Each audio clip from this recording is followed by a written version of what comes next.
po, pwede po ba kayong ma-interview? Pwede naman po. Ano pong pangalan niyo po? Ako po si Marlon Bundal.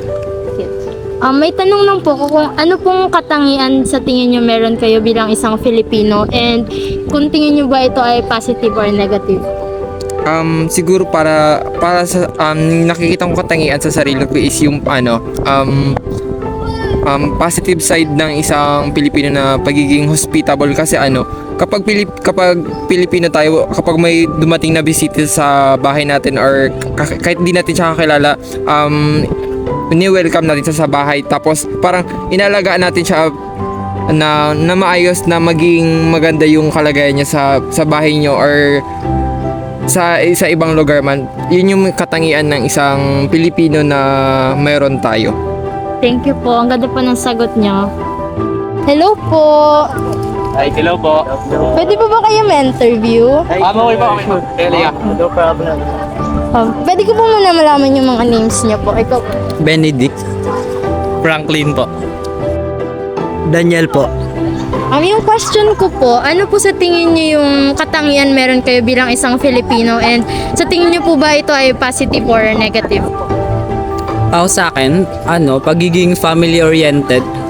For me naman, it's either positive or negative kasi minsan, pag nagde-decide ako sa mga choices ko, palaging kasama yung choices rin ng family ko. So, it's can be either positive or negative talaga. Thank you po. Ikaw naman po. Sa akin naman po siguro yung pagiging mapagmahal, and same po sa kanya, parang nasa positive and negative din po kasi positive kasi yun, nakakapag-care ako sa mga taong around me, and at the same time negative kasi minsan may mga tendency na napapabayaan ko na yung sarili ko sa sobrang pagmamahal sa iba.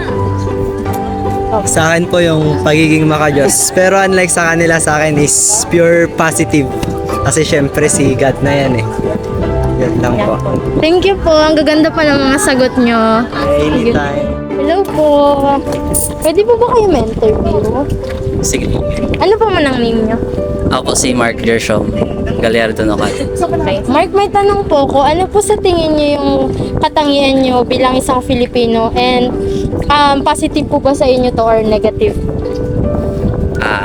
Yung isa sa katangian ko bilang Pilipino, yung word na bahala na, or galing di ba yung sa word na bathala na yung bahala na kung anong mangyayari. So ganun bilang Pilipino, ganun yung naging katangian ko dahil pag may mga kailangan gawin, minsan pag nahihirapan ako, sinasabi ko na lang bahala na, or pagtapos ng quiz, bahala na kahit anong maging resulta. So isa siyang negative na mindset ng Pilipino dahil dapat hindi tayo magsasabi ng bahala na, dapat ibibigay natin yung best natin bilang Pilipino, at lalo na habang nag-aaral tayo para maging productive tayo sa buhay. Siguro yung pagmamano sa magulang. Or yun sa magulang, sa mga nakakatanda. Tingin ko positive ito kasi it shows respect to older. Thank you po. So, sa akin naman is yung na-apply ko yung Filipino time as a Filipino. I think it's a negative kasi dapat as a person, pinapahalagan mo yung time, pero syempre, hindi yun maiiwasan yung pagiging late.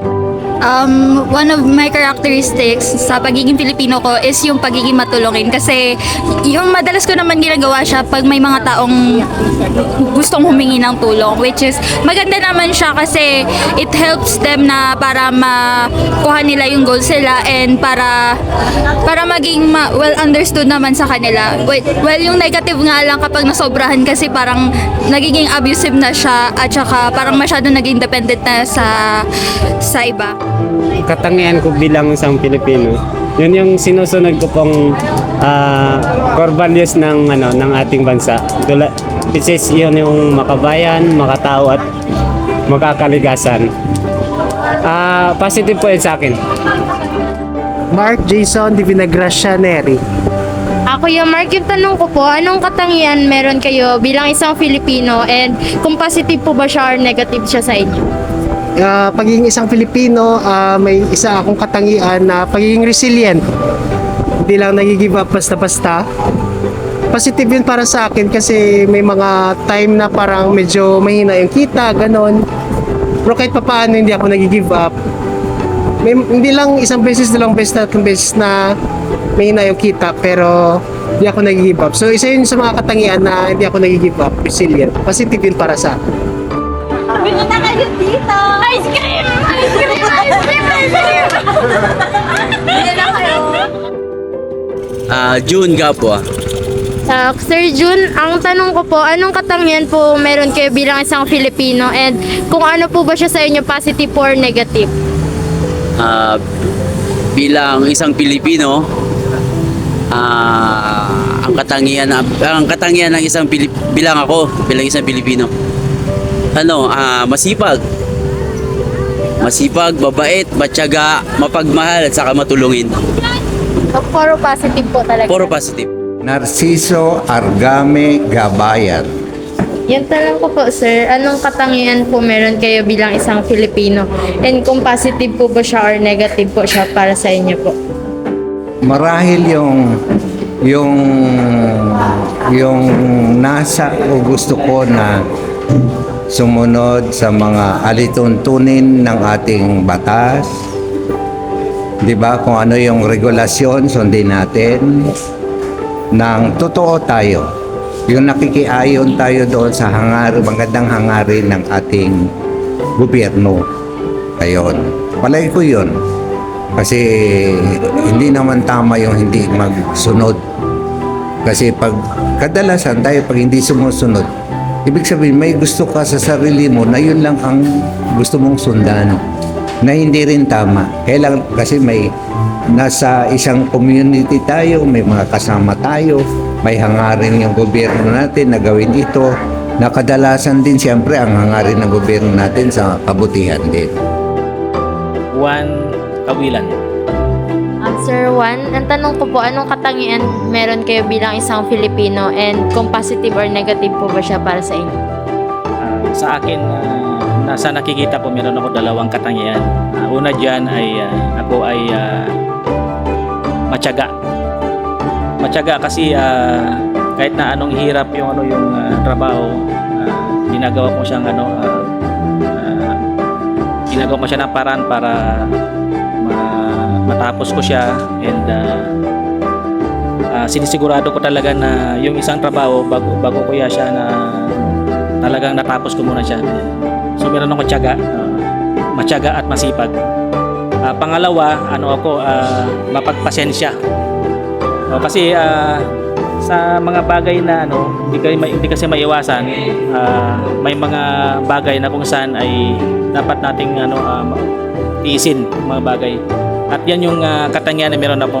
Matiisin ako dahil meron akong pasensya sa mga bagay. Tapos para sa akin, iyon ay positive. Thank you po, sir. Thank you po. Philippines has been colonized by various countries throughout history. These colonizations have left their mark on Filipino culture, religion, language, and traditions. However, despite these influences, the Filipino people have managed to maintain their own unique characteristics and identity. From their deep sense of community and hospitality to their resilience and strong family bonds, Filipinos have their own original qualities that make them who they are. As we end this video, let's always remember our rich Filipino heritage. Our roots shape who we are, and by honoring our culture, we can preserve our traditions for generations to come. Maging proud tayo sa ating pinagmulan. Salamat sa panonood at mabuhay ang Pilipinas.